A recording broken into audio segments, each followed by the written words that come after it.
I'm living with an old lady. Isn't it obvious I should help out? Well, this is just a penalty game, a bit of fun. You don't have to make a big deal out of it, do you? So that's your attitude. I see. If you two feel that way, I've got something in mind too. My name is Naomi. Currently, I'm living alone in the city, far from my childhood home. It takes about an hour by car to get there, which makes it hard to visit often. I manage to get back maybe once a year. Last New Year, for example, I was too busy with work to make the trip, but this year I was able to make the journey home. I've been looking forward to seeing my brother and his wife, who got married 2 years ago and are living with Mother and our family home. So I bought the souvenirs they requested and drove excitedly back home. I thought for sure we would have a fun holiday season. But then, what's going on here? When I got home, something felt off. Even from outside, the atmosphere seemed stagnant. It was as dark as a house left abandoned for several years. When I walked in, the air became even more heavy. I noticed Mother seemed to be lacking her usual energy. She was always such a cheerful and lively person. Looking at the three of them, it seemed Mother was doing all of the cleaning and cooking. Mother, are you okay? Can I help? It's all right, Naomi. You've come home after so long. You must be tired from the long drive, Mother said, not letting me assist her. Yet she was doing strenuous housework, like lifting heavy items. Despite this, my brother and Lily, my sister-in-law, just ignored Mother.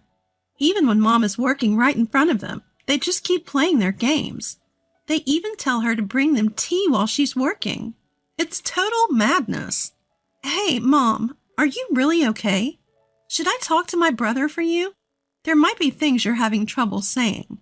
It's fine, really. You don't have to worry about anything. Just relax. You're home after all. Your bed is ready in the guest room. You could even take a nap if you want. But no matter how much I ask, Mom won't tell me anything. And I thought I couldn't do anything about it. Until mealtime came as a surprise. The living room was filled with Mom's special dishes. Among them were many of my favorites. Every single dish had a nostalgic taste, and my spirits were instantly lifted. Wow, thank you. I've missed Mom's home cooking so much. Wait, what? But Mom was nowhere to be found in the living room. Incredibly, Mom wasn't coming into the living room from the kitchen. Mom, what's wrong? Aren't you coming in? If there's still some more to prepare, I can help you. Puzzled, I went to check in the kitchen, and there was Mom, eating, standing up. No chair, just eating alone in the cold kitchen. Mom, why aren't you coming here? Why are you eating in such a place? It's how it always is, so it's fine. But I made plenty, so make sure to eat. I like to think my cooking hasn't gone downhill. Mom just said this, looking sad. And yet in the living room, my brother and his wife were eating without a care about Mom. As they're watching TV and chatting away, I can't help but feel bewildered. Hey, what's going on, bro? Sister-in-law, why is Mom eating in the kitchen? Doesn't that strike you as strange? Well, Mom has her issues too. You wouldn't understand because you don't live with us. My brother replies nonchalantly. Exactly, my sister-in-law adds. For instance, as you age, your knees start to hurt and sitting becomes a pain. You probably wouldn't know unless you live together. Sometimes it's easier to stand. Sitting can make it worse. They respond like it's the most natural thing in the world. I find their attitude odd, but I can't find the words to object. Indeed, it's been 2 years since I last saw Mom. We haven't been in touch often, so there could be some circumstances I'm not aware of, so I backed off at that moment. But as I observed more closely over time, I realized something is off with Mom. To be precise, something is off between my brother, his wife, and Mom. They don't try to engage Mom in conversation. They act as if she's not there at all. It's as though only I can see her. But then again, my brother and his wife have only been married for 2 years. They've been living with Mom since their newlywed days, so they probably haven't had much alone time. Maybe they're still in that lovey-dovey honeymoon phase. Maybe they want to stay absorbed in their own little world. That could be a way to look at it. And it's not like I, who isn't usually around, can dictate how often they should be conversing with Mom. With those unsettling thoughts, I went to bed that night. But the real surprise came later. In the middle of the night, I woke up, needing to use the restroom. And there she was, Mom, asleep, in the frigid hallway by the front door. Although she had many blankets covering her, it was a particularly cold night. Perhaps it was because of the severe cold front hitting us, but Mom was shivering from the cold. Mom, Mother, what's going on? Why are you sleeping out here? It's nothing new. You don't have to worry about me. No way I can just let this go. Even though we don't live together normally, I couldn't ignore this. Given the late hour, I decided to take Mom to the guest room where I was staying, and so the two of us went to sleep in the warm room. The next morning, I immediately confronted my brother and his wife about what had happened. You don't talk to Mother. You make Mother do all the housework? She even has to eat standing up in the kitchen. And why is she sleeping in the hallway? But even as I got angry, my brother just grinned. Instead, it was my sister-in-law who blurted out something unthinkable. Well, it's because Mother-in-law is always causing trouble. It's her punishment, right? Exactly my point. Punishment? What do you mean? When you rack up too many nuisance points, there are penalties. At 5 points, meals are in the kitchen. At 10 points, you handle all the chores yourself. At 20 points, you sleep in the hallway. Right now, our dear mother-in-law is sitting at a whopping 200 points, so she only has to bear with it for a few more days. What does that even mean? Isn't that terrible? And what do you mean by nuisance? As I hastily fired my questions, my sister-in-law answered in a laid-back manner. What counts as nuisance? Well, like, when the food doesn't taste to our liking. For us dual-income workers, that's the worst. It's super disappointing to come home after a long day, looking forward to a good meal, only to find out that it's not tasty. What? Just cook your own food then. Naomi, you don't get it. We're the ones working outside, right? Don't you know how much of a hassle it is to cook? That's right, Naomi. My mother-in-law doesn't work, so the least she can do is cook. It's really inconvenient to have an unproductive person at home, you know. Exactly. We're out there working, and she's just home all day. Quite the life, isn't it? Brother, aren't you being a bit harsh? Mother raised us by herself after Dad passed away. She worked and handled all the housework. She protected us. Huh? That's just a parent's duty. Right, that's it.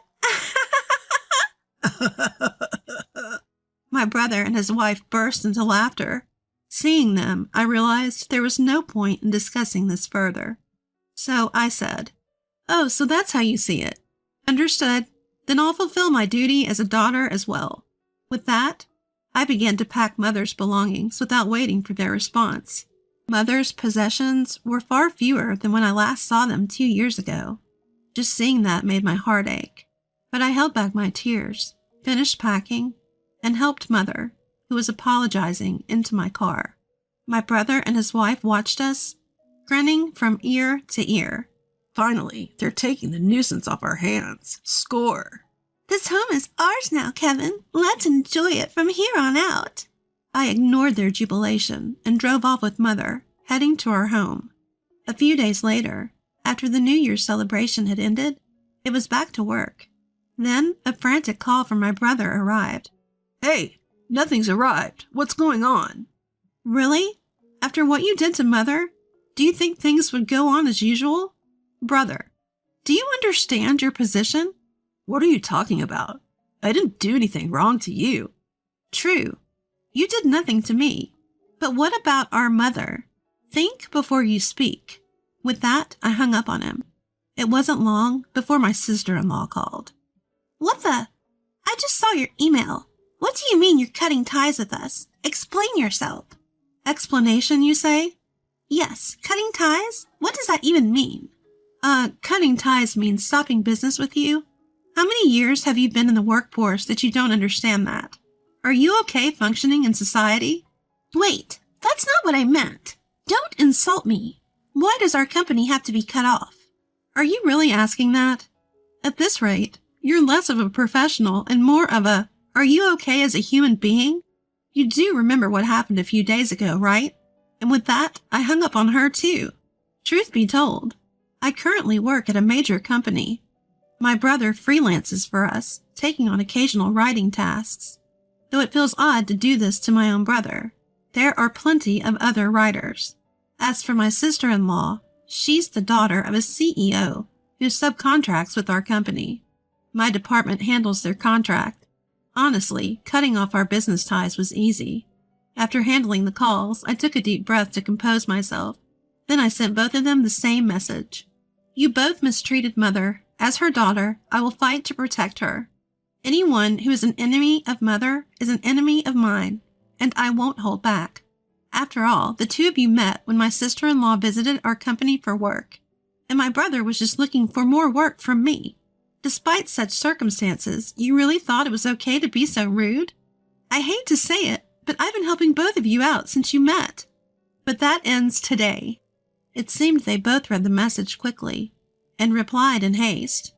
I didn't forget. I treated you better than any brother would to his sister. I even spruced up the guest room for the New Year's celebration. I couldn't leave that to Mother. I also had Mother-in-law prepare your favorite foods, Naomi. You're going to forget that kindness? After reading their messages, I replied, You couldn't leave it to Mother? You had to prepare? How dare you disrespect the woman who raised me so lovingly? You both disgust me. Brace yourselves. In the end, I stopped passing work to my brother. There were plenty of others who were more careful and faster than him. Without our familial connection, there was no need to favor him. One day, a coworker who didn't know about my relationship with Kevin asked, Hey, Naomi, this Kevin writer, he hasn't been active lately, right? Is he not taking on our work anymore? Yeah. He told me he doesn't like our work and to stop sending it his way, so I think we can just ignore him. Wow, what a strange guy. Without any significant skills yet? Honestly, I wonder if he'll be okay cutting off our work. I get it. He was a bit of an oddball, wasn't he? Exactly. He breaks deadlines, acts all high and mighty, and for some reason, he's quite aggressive when it comes to price negotiations. If we don't have to work with him anymore, it's a relief. From an outsider's perspective, this is how my brother is viewed when I stopped passing him work. He once mentioned that 90% of his income came from our company, so he must be in quite a pickle now. With that attitude and skill level, I doubt he can easily find new work. Well, let him struggle for all I care. It seems his wife, my sister-in-law, got a serious scolding from her father after he found out what she had been doing to Mother. Her father contacted me in a panic. I will disown my daughter, so please, I beg of you, keep our relationship as it has been. If there are any other conditions, I will accept them. He's the president of a company we subcontract to. I can't just ignore him after he said that. So I set a condition. In that case, I want your daughter and my brother to leave our house immediately, and I want her to sincerely apologize to Mother. Of course, she'll also need to pay a suitable amount of compensation in the divorce settlement. The president immediately relayed this to my sister-in-law, but she seemed to refuse. Why do I have to apologize? Living with that old woman is stressful enough, Dad. You need to stand up for yourself more. You're pathetic. Given this attitude, I decided not to reinstate the deal. I feel sorry for the president, but it's karma. After all, he started giving unreasonable estimates as soon as my brother and his daughter got married. He's strong in price negotiations, but lacks in meeting deadlines and maintaining communication. If he weren't a relative, I would have cut off the business relationship a lot sooner. Above all, he's the man who raised such a sister-in-law. There's no need for me to go out of my way to help him. And so, my brother and his wife were cornered. According to local friends, they seem to have left their home at some point. The house originally belonged to our parents, my brother, and me. It's quite spacious for 4 people. For just the 2 of them, the utility bills must have been quite high. According to that friend, they apparently spotted my brother and his wife in an apartment that didn't even have a bathroom or toilet. It seems they must really be struggling now without a job. But that's no longer my concern, even if they suddenly decide to apologize. I have absolutely no intention of forgiving them. On the other hand, in stark contrast to these 2, Mom has been regaining her energy. She sleeps in a soft bed in my house and enjoys her meals in a warm place. She doesn't need to push herself to do housework and can relax on her days off. After months of living this way, she's returned to her former energetic self. I was wrong back then. I convinced myself that your brother and his wife were right. I thought I had to obey because I was no good. Naomi, thank you for saving me. No, I should apologize for not realizing sooner. I'm sorry that I let you suffer, Mom. From now on, please tell me immediately if anything happens. We have to make up for the past by being happy. Recently, it seems Mom has even made some friends in the neighborhood. She claims the unfamiliar city is exciting, and she enjoys exploring it. Watching Mom enjoy herself like this is my greatest pleasure. From now on, I want to show my appreciation for the mom who raised me. That's the strong resolution I've made.